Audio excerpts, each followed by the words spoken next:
বিকেলবেলা আমার তেমন কোনো কাজ থাকে না, আমি যা করে ফেলি সকালবেলাই করে ফেলি, আর সকালবেলা থেকে কাজ শুরু করলে তাড়াতাড়ি শেষ হয়ে যায়। আর বিকেলবেলা আমার নিজের ব্যক্তিগত কাজ, যেগুলো ভিডিও এডিটিং করা, ভিডিও ভয়েস ওভার করা, তারপর বাচ্চাদের পড়াশোনা করানো, এইগুলো নিয়ে আমি ব্যস্ত থাকি। আসসালামু আলাইকুম, কেমন আছেন সবাই? আশা করি সবাই ভালো আছেন, আমিও ভালো আছি আলহামদুলিল্লাহ। চলে আসলাম নতুন একটা ব্লগ নিয়ে, আর শুরু করা যাক আজকের ব্লগটি। গুছিয়ে রাখছি ডিমগুলো, ওর বাবা ডিম এনেছিল তাই গুছিয়ে রাখছি। আর আমি ফ্রিজে তেমন একটা ডিম রাখি না, আমার ডিম প্রতিদিনই লাগে, সকাল বিকেল দু টাইমই লাগে।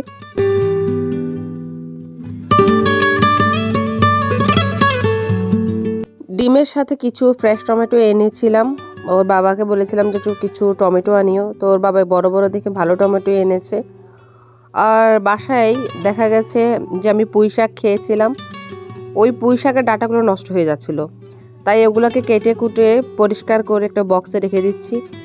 আর আমার বাসায় সবসময় আমি এমনই করি, যদি দেখি যে কিছু নষ্ট হয়ে যাচ্ছে বা ওটা অপচয় হবে, তখন আমি এটা কেটে কুটে পরিষ্কার করে পানি লাগাই না, জাস্ট একটু হালকা ফ্যানের নিচে শুকিয়ে তারপর একটা বক্সে করে ওটা ফ্রিজে রেখে দিই।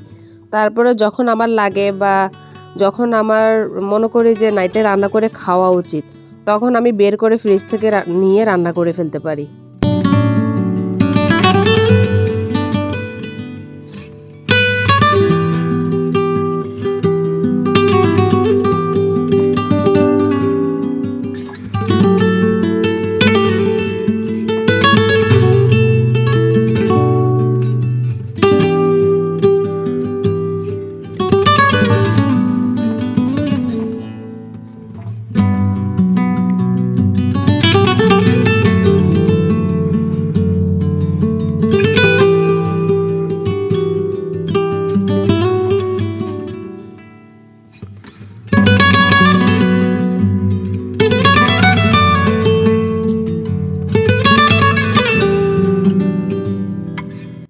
তো আমার সব কিছু গোছানো শেষ, এখন চলে যাব কিচেন রুমে, কারণ বাচ্চারা বাহির থেকে কোচিং করে এসেছে, বাচ্চাদেরকে কিছু একটা বানিয়ে দিতে হবে।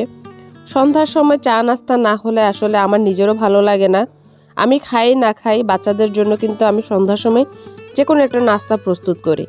তো এখানে বাঁধাকপি যেহেতু আমি কেটেছিলাম, তাই কিছু অংশ বাঁধাকপি রেখে দিয়েছিলাম, আর ওটা দিয়ে আমি পাকোড়া তৈরি করে দিয়েছি, সাথে একটা চাটনি, আর দুটো পেটিসও দিয়েছি দুইজনকে, যদি খায় খাবে, আর না খালে থাকবে।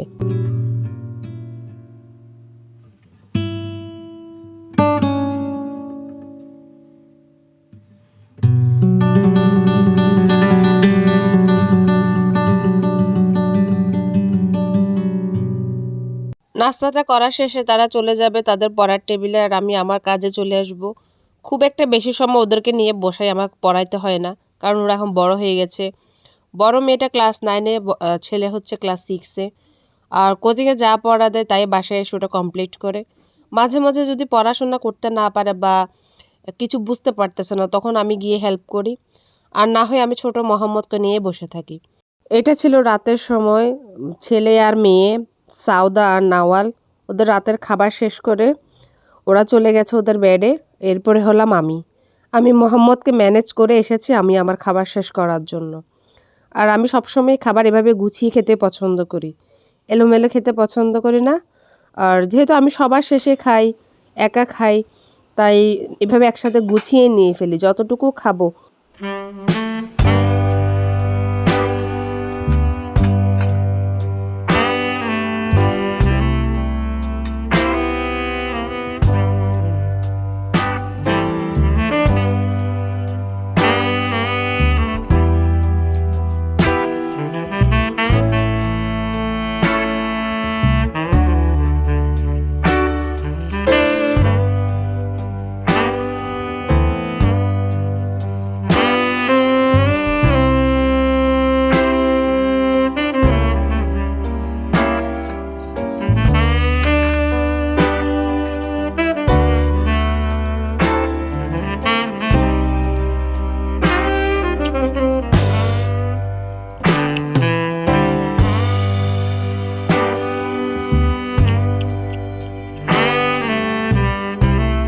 রান্না করেছিলাম ডাল, শাক দিয়ে, বড় চিংড়ি মাছ, আপনারা কি চিংড়ি মাছ বলেন জানি না, আমরা লাল লাল যে চিংড়ি মাছগুলো হয় ওইগুলো দিয়ে রান্না করেছি। তারপরে ছিল বাঁধাকপি ভাজি আর ছিল টমেটো চাটনি। এই টমেটো চাটনিটা আমি বিকেলবেলা করেছিলাম, বাচ্চারা পাকোড়া দিয়েও খেয়েছে আবার ভাত দিয়েও খেয়েছে।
শাকসবজির সাথে আরও ছিল আলু দিয়ে মুরগির কষা। আর খাবারগুলো আলহামদুলিল্লাহ অনেক মজা হয়েছিল। আল্লাহ তাআলার প্রত্যেকটা জিনিসের মধ্যে কারণ আছে, কিন্তু আছে। প্রত্যেকটা জিনিসের মধ্যে কিছু না কিছু গুণাগুণ আছে, হয়তোবা আমরা জানি আবার নাও জানি। তাই চাই যত রকম হালাল খাবার আছে সবগুলোকে সুন্দরভাবে খাওয়ার জন্য। আর যেভাবে পারি, যতটুকু পারি, আমার জানার মধ্যে যতটুকু থাকে ততটুকু আমি চাই যে পরিষ্কার পরিচ্ছন্নভাবে পরিবারের সকল সদস্যর রুচি অনুযায়ী তৈরি করার জন্য।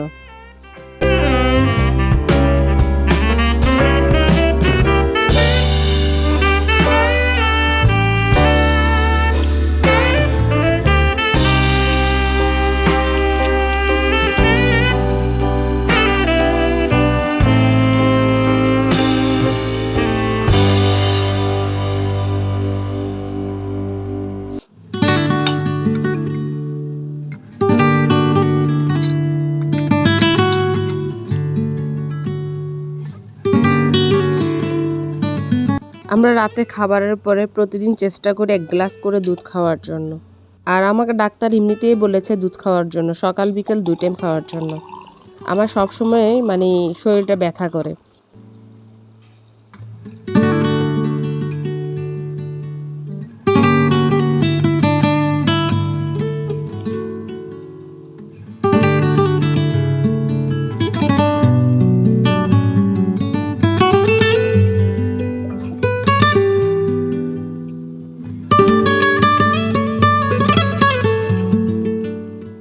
আলহামদুলিল্লাহ রাতের খাবারটা শেষ করলাম, আর শেষ করার পরে চলে আসলাম আনুষঙ্গিক কাজ করতে।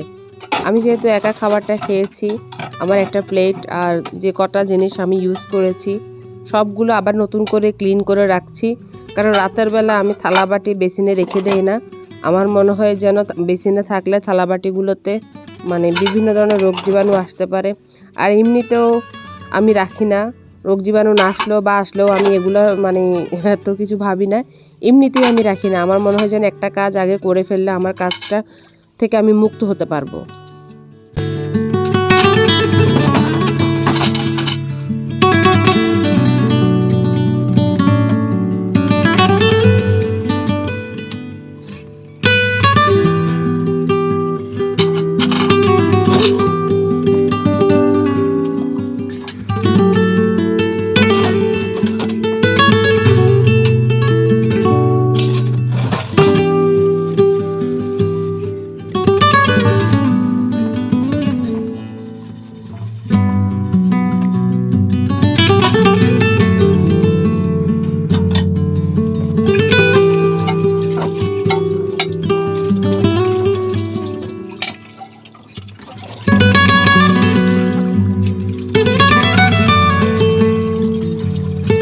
আমার রান্নাঘরে যত কিছু আছে সবগুলো অ্যান্টিক পিসের মতো হয়ে গেছে। টাইলসগুলো কেমন একটু ঘোলাটে হয়ে গেছে, তারপরে সিঙ্কটাও কেমন পুরনো হয়ে গেছে, আর পানির যে ট্যাপটা আছে ওটাও পুরনো হয়ে গেছে। কারণ এগুলো কিন্তু অনেক আগের, আমার শাশুড়ি ইউজ করেছে, আমার যারা ইউজ করেছে, সবার শেষে আমি আর কি ইউজ করছি।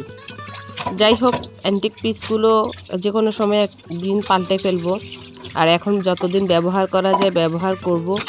শুধু তাই নয়, আমার যে কিচেনের চুলা আছে, আমি রান্না বান্না করি, ওই চুলা থেকে কালি বের হওয়া শুরু হয়েছে, ওটাও অ্যান্টিক পিস হয়ে গেছে। আমি যতই ঘষা মাজা করে ধুই না কেন, ওটা ওরকমই থাকে।